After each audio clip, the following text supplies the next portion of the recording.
Bleeding কম হওয়া মানে সেখানে একটা কোনো সমস্যা রয়েছে। বিষয়টা ঠিক কি? মানে এই যে কম ব্লিডিং হওয়া, সেটা কি কখনো ন্যাচারালি হচ্ছে নাকি এটা আনন্যাচারাল শুরু থেকেই? অনেকের একটা ভুল ধারণা থাকে যে ধরুন যখন মানে মেনস্ট্রুয়াল সাইকেল শুরু হচ্ছে একটি মেয়ের, যে সময় তার সাইকেল শুরু হওয়ার, সেই সময় থেকেই যদি সমস্যা থাকে, মানে সেটাও কি মানে সেরকম পেশেন্টসও কি আপনার হ্যাঁ কাছে সেরকম আছে। আছে? এটা খুবই একটা ইম্পর্টেন্ট ব্যাপার। ক্লিনিং করানো প্রয়োজন হয় কখনো কখনো, সেটা ঠিক কি? ক্লিনিং ব্যাপারটা যেটা হচ্ছে যে অনেক সময় লাগে, অনেক সময় লাগে না, ডিপেন্ড করে। যেটা হচ্ছে প্রথমে নর্মাল ব্লিডিং হতো, হঠাৎ করেও যদি তার সাডেন এটা মানে রিডিউস করে যায়, সেটা কি অ্যালার্মিং? সেটা কি চিন্তার? অনেক মেয়েরা হয়তো ভেবে ফেলেন যে আমার প্রেগন্যান্সিতে সমস্যা হতে পারে, বা আমার সন্তান ধারণে, বা আমার সেক্স লাইফে তার একটা প্রভাব পড়তে পারে। সত্যি কি সেটার কোনো রকম মানে আশঙ্কা না, রয়েছে? সেটা একেবারেই ঠিক নয়। নমস্কার, হেলথ ইম্প্যাক্ট বাংলায় আরও একটি এপিসোডে আপনাদেরকে স্বাগত জানাই। আপনাদের সঙ্গে আমি রেশমি। আর আজ আমাদের সঙ্গে রয়েছেন যিনি, তিনি ডক্টর সৌপ্তিক গঙ্গোপাধ্যায়, গাইনোকোলজিস্ট। প্রথমেই ডক্টর আপনাকে স্বাগত জানাই।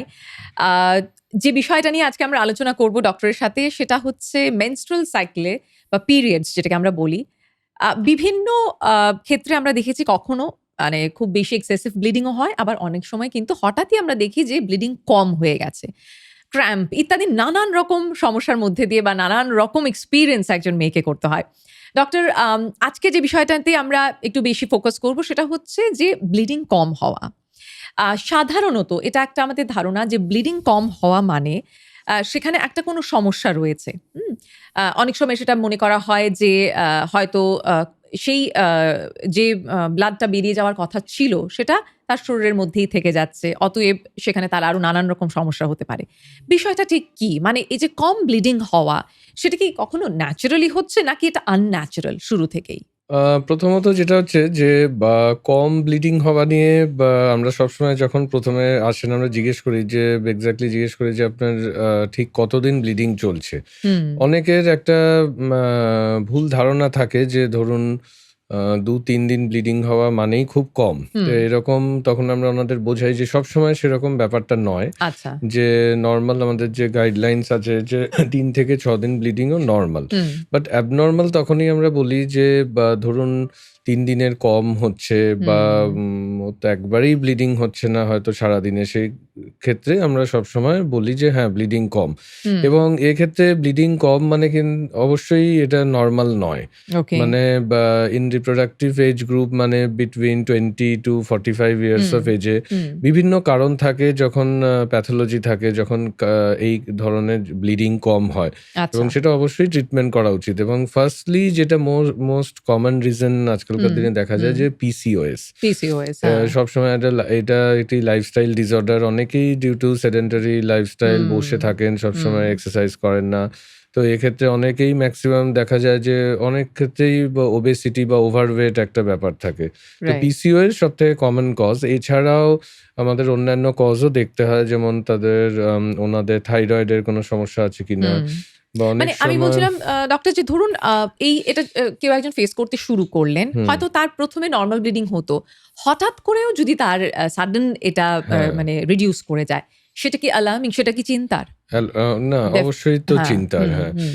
তার কারণ মধ্যে যেমন বলছিলাম যে অনেক ক্ষেত্রে হতে পারে যে সাডেনলি, অনেকের গ্র্যাজুয়ালি হয়। মেজরিটি আচ্ছা, অফ টাইমে আচ্ছা। যে আস্তে, আস্তে ব্লিডিং স্লোলি কমে সেটা ডেভেলপ যাচ্ছে। করলো। হ্যাঁ। আর অনেকে যেটা আসে যে ধরুন সাডেনলিও ধরুন ১-২ মাসের মধ্যেই হুম, কমে যাচ্ছে। হুম। এটাও একটা হয়। আচ্ছা। তো সেক্ষেত্রেও যেটা হচ্ছে আমাদের এই পিসিওএস বা থাইরয়েড রিলেটেড হুম। বা অনেক সময় দেখা যায় যে খুব র‍্যাম্পেন্ট ডেইলি হয়তো অ্যান্টাসিড খাচ্ছেন। অ্যান্টাসিড খেলে আচ্ছা। অনেক সময় দেখা যায় যে প্রোল্যাকটিন বলে একটা হরমোন, অনেকেই টেস্ট করান, জানেন হ্যাঁ, অনেকে। হ্যাঁ। তো প্রোল্যাকটিন হরমোনটা বেড়ে যায়। মোস্ট কমন রিজন যে অনেকেই অ্যান্টাসিড খাচ্ছেন। তার জন্য এই হরমোন বেড়ে গেলে অনেক সময় যে ফিমেল যে হরমোনস থাকে যে হুম, ইস্ট্রোজেন, হুম। সেটা ডিপ্রেসড হয়ে গিয়ে অনেক সময় আচ্ছা। এরকম লেস ব্লিডিং হয়। ওকে। এছাড়া একটা যেটা মেইন ফ্যাক্টর হুম, আজকালকার দিনে হুম। যে স্ট্রেস রিলেটেড, এটাও একটা ইস্যু যে অবশ্যই। যে স্ট্রেস রিলেটেড ফ্যাক্টরে অনেক সময় হুম, কিন্তু মেনস্ট্রুয়াল সাইকেল কম হয় বা অনেকের কিন্তু ডিলেড মানে মিসড সাইকেলও হয়ে হুম, যায় কিন্তু। এটাও অনেক একটা সময় গ্যাপ বিষয়। বা অনেক সময় শুধু স্পটিং এটাও কিন্তু হ্যাঁ, অনেকের এটাও ক্ষেত্রে খেয়াল অনেকের করা যায় হয়। যে মানে ন্যাচারাল স্পটিং হয়, হ্যাঁ। ব্লিডিংটা না হয়ে স্পটিং হওয়া। স্পটিং। সেটাও কি একই রকমভাবে আপনাদের কাছে এসে সেই বিষয়টা হ্যাঁ, চিকিৎসা একই করাটা খুব রকম। অনেকেই জরুরি? বলেন যে একদমই ব্লিডিং হচ্ছে না, স্পটিং হচ্ছে। হুম, হুম। তো সেক্ষেত্রেও আমরা এই রিজন গুলোকেও দেখি। ওকে। এছাড়াও আরেকটা যেটা এই এই ইয়ার্স এ দেখা যায় যে বিটুইন 20 to 45 ইয়ার্স অনেকের ধরুন বারবার ধরুন প্রেগন্যান্সি লস হয়েছে আচ্ছা। এবং অনেক ইন্টারভেনশন করতে হয়েছে। হুম, ধরুন প্রেগন্যান্সি লস হয়েছে বা ফর রিমুভিং দ্য প্রেগন্যান্সি হুম, এরকম আমরা যেটা বলি যে ডায়ালিটেশন এন্ড ইভাকুয়েশন মেডিকেল টার্মসে। হুম, তো সেক্ষেত্রেও কিন্তু বারবার ইউটেরাসের মধ্যে থেকে প্রেগন্যান্সি যদি নষ্ট করা হয়, হুম। তখন অনেক সময় দেখা যায় যে ইউটেরাসের যে দুটো ওয়াল থাকে অ্যান্টেরিয়র সবসময় জুড়ে গিয়ে অনেক সময় কিন্তু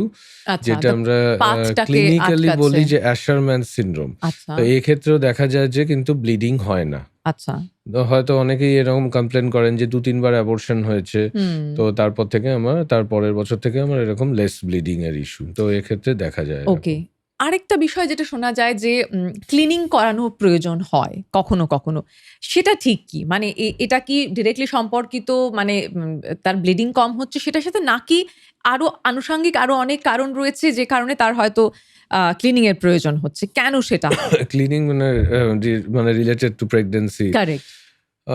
ক্লিনিং ব্যাপারটা যেটা হচ্ছে যে বা অনেক সময় লাগে, অনেক সময় লাগে না। ডিপেন্ড করে যেটা হচ্ছে প্রেগন্যান্সি লস কত উইকসে আছে। হুম, ধরুন উনার আগে কি ডেলিভারিজ আছে নরমাল না সিজারিয়ান সেকশন। হুম, এখন যে প্রেগন্যান্সি ওনার লস হয়ে গেছে সেটা হুম। মেবি নিজে থেকেই হয়ে গেছে কিংবা ধরুন উনি ওষুধ খেয়েছেন এবং সেটা ডিপেন্ড হুম, করে কত উইকসে। ধরুন আচ্ছা, আমাদের একটা আচ্ছা। গাইডলাইন আছে ৬ থেকে ৭ সপ্তাহ বা হুম, তার থেকে বেশি হয়ে গেছে কিনা। হুম, তো কম উইকসে হলে অনেক সময় ওষুধে হয়ে যায়। হুম, বাট অনেক সময় যদি প্রেগন্যান্সি অ্যাডভান্স হয়ে যায় ২ মাস প্লাস এরকম হয়ে যায় বা বেবির যদি হার্টবিট চলে আসে, হুম। তখন অনেক সময় কিন্তু ক্লিনিং ছাড়া কিন্তু অপশন থাকে না। আচ্ছা, তো এটা আচ্ছা। একটা ব্যাপার।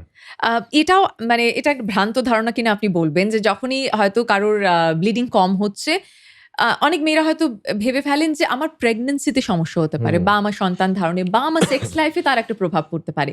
সত্যি কি সেটার কোন রকম মানে আশঙ্কা না, রয়েছে? সেটা একেবারেই ঠিক নয়। কারণ যেটা হচ্ছে যে অনেকেই জিজ্ঞেস করেন স্পেসিফিক্যালি বাবা-মারা। হুম, অনেকেই এসে হুম, জিজ্ঞেস করেন যে মেয়ের বয়স ধরুন 24, হুম। 23 যে এরকম ব্লিডিং কম হচ্ছে তো বিয়ে দেব কিনা? তো বা হচ্ছে যে আচ্ছা। বিয়ের পরে প্রেগন্যান্সি হবে কিনা? এটা সমস্যা হবে অনেকেই কিনা? হ্যাঁ, কমন। হুম, বাট যেটা ইস্যু যেটা হচ্ছে যে পুরোটা আ ভুল এরকম বলতে পারছি না। আচ্ছা। বাট যে কারণ যেটা হচ্ছে যে যদি আ এখনকার অনেকেই দেখা যায় যে ধরুন BMI 35 এর উপরে মরবিড হুম, ওবেসিটি। হুম, আমি আজকেও একজনকে দেখে এলাম ধরুন তার ওজন 99 কেজি। আ তো এরকম ব্যাপার। তো ওনার প্যারেন্টসরা জিজ্ঞেস করছেন। তো হুম। ভুল ধারণা মানে এটা নয় যে কিছুই হবে না। হ্যাঁ। বাট এটা ঠিক যে হ্যাঁ, ওনাকে এখন থেকেই লাইফস্টাইল মডিফিকেশন করতে হবে। একটু ওয়েট রিডাকশন করতে হবে। হুম, তাহলে দেখা যায় যে পলিসিস্টিক ওভারিতে কিছু হয় না। হুম। বাট এমনও দেখা গেছে যে ধরুন যদি সিভিয়ার ওবেসিটি থাকে এবং উনি যদি কোনো মেজার্স না নিয়ে থাকেন। না নিয়ে হ্যাঁ। থাকেন, তখন কিন্তু অনেক সময় দেখা যায় যে এই পলিসিস্টিক ওভারির হরমোনাল ডিসব্যালেন্স এর কারণে হুম। অনেক সময় ওভিউলেশন হয় না এবং তখন আচ্ছা। প্রেগন্যান্সি আসতে অসুবিধা হয়। বাট অসুবিধা। এমনটা নয় যে বা এটা সেরকম ব্যাপার নয় যে আসবে না। এমন অনেক ওষুধ আছে যেটার দ্বারা কিন্তু ওভিউলেশনও করানো যায়। মেডিসিন দিয়েই হয়ে যায়। ওকে। তো বাট এটা ঠিক যে হ্যাঁ, অবশ্যই যাদের যদি ওয়েট রিডাকশন এবং এই হুম। মেজার্স গুলো নেওয়া উচিত বিফোর। তার মানে ডক্টর আপনি বলছেন একদিকে হচ্ছে মেডিকেশন সেই মানে পাথটা তো রয়েইছে এবং দ্বিতীয়ত লাইফস্টাইল মডিফিকেশন এবং তার মধ্যে আমার ধারণা আপনি ফিজিক্যাল অ্যাক্টিভিটিও বলছেন। ফিজিক্যাল এক্টিভিটিস ও তো বলছি। সেটাও খুব জরুরি। হ্যাঁ, সেটাও খুব জরুরি। ওকে। মানে শুধু ডায়েট এবং অনেকে খাওয়া-দাওয়াও বলেন বোধহয় হ্যাঁ, তাহলে। খাওয়া-দাওয়া অনেকে আছে খাওয়া-দাওয়াটা তো বটেই, সেটা হুম, তো কন্ট্রোল করতে হুম, হবেই। এবং অনেকেই এসে বলেন যে একদমই বাড়ির খাবার খায় না, শুধু বাইরের বিরিয়ানি খেয়ে নিচ্ছেন। এমন রিসেন্টলি ২-৩ দিন আগে একজন পেশেন্টের আরকি বাবাই বলছিলেন যে, হুম। ২ প্যাকেট বিরিয়ানি ছাড়া খায় না মেয়ে। মানে হচ্ছে যে ২ টো প্যাকেট খেতেই হবে। তো আচ্ছা। এরকম ব্যাপার। তো উনারও ওজন এরকমই মানে অ্যাজ পার হাইট মানে হচ্ছে যে 90 কেজিস প্লাস এরকম। তো ডায়েটটা আচ্ছা, তো একটা মেজর মেজর ফ্যাক্টরই। ফ্যাক্টর। ওকে। সেটা তো কন্ট্রোল করতে হবে। এর সাথে যেটা হচ্ছে যে আপনাকে আইদার স্কিপিং বা হচ্ছে হুম, যে আপনি হুম, ওয়াকিং করতে হুম, পারেন। তো এইগুলো অ্যাজ পার আপনার কিরকম বডি ওয়েট এবং কতটা সিভিয়ারিটি আছে। অনেক সময় যখন খুব মরবিড ওবেসিটি থাকে শুধুমাত্র এক্সারসাইজ আর ডায়েটেও হয় না। হুম, অনেক সময় কিছু ইনজেকশনস বা প্রফেশনাল হেল্পও লাগে, হুম। ডায়েটিশিয়ানের অ্যাডভাইস এগুলো। আরেকটা প্রবণতা থাকে সেটা হুম। হচ্ছে যেকোনো সমস্যায় কিছু ঘরোয়া টোটকা বা ঘরোয়া কোনো পদ্ধতিতে কিছু মানে নিজস্ব কিছু চিকিৎসা করার। মানে এটা খুবই ভয়ানক প্রবণতা। আমি চাইবো যে এটাও আপনি বলুন যে ধরুন মেনস্ট্রুয়াল সাইকেল বা পিরিয়ডস নিয়ে এক তো সেই ট্যাবুটা আশা করছি আমরা অনেকটা কাটিয়ে উঠতে পেরেছি। আরো কাটানো নিশ্চয়ই দরকার রয়েছে। হয়তো হুম, শহরাঞ্চল শুধুমাত্র আলোচনা করলে আমাদের হবে না। আমাদের প্রত্যন্ত এলাকাগুলো সম্পর্কেও হুম। বলতে হবে। তো এক হচ্ছে এই বিষয় নিয়ে খোলামেলাভাবে আলোচনাটা করা খুব জরুরি এবং যদি কখনো যেটা নিয়ে আমরা আজকে আলোচনা করছি যে হঠাৎ যদি তার ব্লিডিং কম হয়, তো সেটা কোনো ঘরোয়া টোটকায় তো সেটা সারার কথা নয় বা এটা তো কোনো পথ নয়। তাই তো? না, ঘরোয়া হ্যাঁ। টোটকায় নয় এবং এটা একটা ব্যাপার আছে। অনেক সময় এই পিসিওএস কিট বলে অনেক কিছু মার্কেটিং হয়। হুম, যে এটা ওটা কিট আছে, এটা খেয়ে নিলে কমে যাবে। ১ মাস খেলে ২ মাস খেলে কমে যাবে। এগুলো কিন্তু একদমই মানে হচ্ছে যে হুম, আসল যে ব্যাপারটা সেটাই কিন্তু ফোকাস করা উচিত। হ্যাঁ, ঘরোয়া টোটকায় তো কমা তো কথা নয় হুম, এবং সেটা ফলো করাও উচিত নয়। হুম। এবং অনেকেই করেন বিভিন্ন ওষুধপত্র খান মানে হচ্ছে যে বা বাড়ির চেষ্টা করেন এটা মানে বিভিন্ন যাতে বাইরে খাওয়া কেউ জানতে না পারে। হ্যাঁ, আমি বলছি এই যে হ্যাঁ, প্রবণতাটা যে বাইরে সেইটা যাতে কেউ কাটিয়ে জানতে না পারে। অবশ্যই ওঠা উচিত। হুম, এবং অনেকেই ভাবেন যে এরকম পলিসিস্টিক ওভারি যেহেতু সিস্ট হয়ে গেল, এই হয়ে গেল। অনেকে একটা ভয়ে থাকেন হুম, যে হুম। যাব না বা ডাক্তারের কাছে যাব না এরকম একটা ব্যাপার। তো সেইগুলো কাটিয়ে ওঠা উচিত। একেবারেই। আপনি যেরকম বললেন যে থাইরয়েড একটা অন্যতম কারণ হয়ে ওঠে। হরমোনাল ডিসব্যালেন্স যেটা আপনি বলছিলেন যে যারা অ্যান্টাসিড বেশি খাচ্ছেন কেন সেটা হচ্ছে? তো মানে এই চিকিৎসাটা কি এটাই একটা অন্যতম প্রধান যে ডিসব্যালেন্সটা হয়ে রয়েছে একজন নারীর শরীরে সেই জায়গাটাকে ঠিক করা? আ আ পল এই প্রোল্যাক্টিন হরমোন যেটা আছে সেটা তো আ আ এটি অ্যান্টাসিডের কারণেই বেড়ে যায়। হুম, এছাড়াও পিসিওএস এর যেটা ব্যাপার যখন ওবেসিটি যখন থাকে তখন ফ্যাট সেলস এ দেখা গেছে যে ফিমেল হরমোনস ওটা মেল হরমোনস এ চেঞ্জ হয়ে যায়। হুম। এবং আরেকটা জিনিস হয় সেটা হচ্ছে বডিতে আমাদের যে ইনসুলিন আছে অনেক সময় ইনসুলিন রেজিস্ট্যান্স হয়। তো সেটা আচ্ছা। সেলস এর মধ্যে ঢুকতে পারে না। তো সেই কারণেও অনেক সময় যে ইনসুলিনটা বেড়ে যায় সেটিও আ আ মেয়েদের শরীরে আরকি একটি হরমোন বাড়িয়ে দেয়।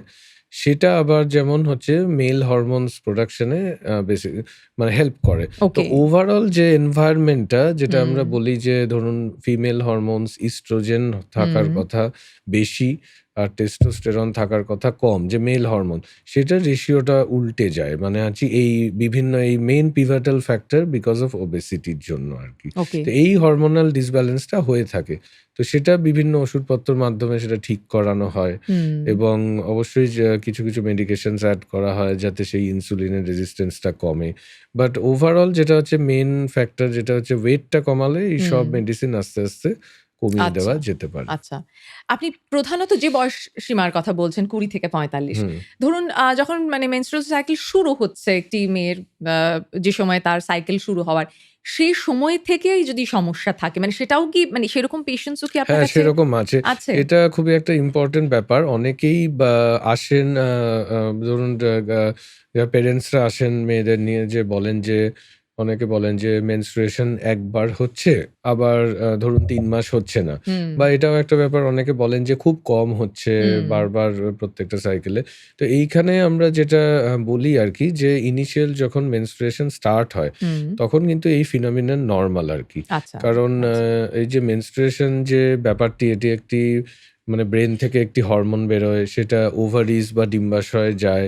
সেখান থেকে একটি হরমোন বেরোয় সেটা ইউটেরাসে যায়। তো এই কোঅর্ডিনেশনটা একটা একটা মানে হরমোনাল কোঅর্ডিনেশন এর ব্যাপার আছে। হুম, তো এই হরমোনাল কোঅর্ডিনেশন এর ব্যাপারটা ম্যাচিউর করতে একটু অনেক বছর টাইম লাগে। ওকে। ধরুন অনেকে ১০-১২ বছরের মেনস্ট্রুয়েশন শুরু হলো। এট লিস্ট ৩-৪ বছর বা অনেকে ৬ বছরও লাগে। তো এই সময় আমরা বলি এর জন্য প্যানিক না হতে যে আচ্ছা। কম হচ্ছে বা হচ্ছে না। তো সেক্ষেত্রে একটু ধৈর্য ধরতেই বলা হয়। যে বা তাদের বোঝানো হয় যে এইটা ইস টাইপ অফ নরমাল কোনো ট্রিটমেন্ট লাগে না। হুম, হুম। আর এর ফলে মানে কি বলব? যারা ছোটরা তাদের কতটা মানসিক ধাক্কা তারা তখনই অনুভব করে আমি জানি না। কিন্তু কিছুটা বড় হওয়ার পর এটা কি একটা মানে আলাদা করে আপনি যেটা বলছিলেন যে লাইফস্টাইল মডিফিকেশন যেহেতু জড়িয়ে, স্ট্রেস জড়িয়ে মানে আমার ব্লিডিং কম হচ্ছেটা আবার স্ট্রেসের কারণ হয়ে দাঁড়ায়। মানে সেটা তো আরো একটা নেগেটিভ পয়েন্ট মানে যে হ্যাঁ, সমস্যার মধ্যে দিয়ে তিনি যাচ্ছেন, সেটা হ্যাঁ, তাই না? এটা দুটো দিকে একটা ব্যাপার যে হ্যাঁ। এই পলিসিস্টিক ওভারির জন্য যে এই যে এত হরমোনাল ডিস্টারবেন্সেস হয়, হুম। এর জন্য একটা মেন্টাল সেটব্যাক বা অনেকেই পিসিওএস এর সঙ্গে একটা ডিপ্রেশনের খুব একটা বড় রিলেশন আছে। হুম, তো এটাও একটা ব্যাপার যে মেনস্ট্রুয়েশন কম হচ্ছে, হুম। এটার জন্য উনি ভেঙে পড়ছেন। আবার তার উপর হচ্ছে বিকজ অফ এই হরমোনাল এক্কেবারে হ্যাঁ, চেঞ্জেস এর হ্যাঁ। জন্য একটা আছে। আলাদা করে তার একটা তো ইমপ্যাক্ট এটাই আসছে। অ্যাসোসিয়েশনটা খুবই কমন। তো তখন ওই কাউন্সেলিং করি আমরা, ওকে। ব্যাপারটা বোঝানোর চেষ্টা করি। হুম, স্ট্রেস রিলেটেড ফ্যাক্টর হলে তো সেটা অবশ্যই কমানোর জন্য বিভিন্ন হুম, ধরুন রিল্যাক্সেশন মেজার্স যেটা ওনার ভালো লাগে।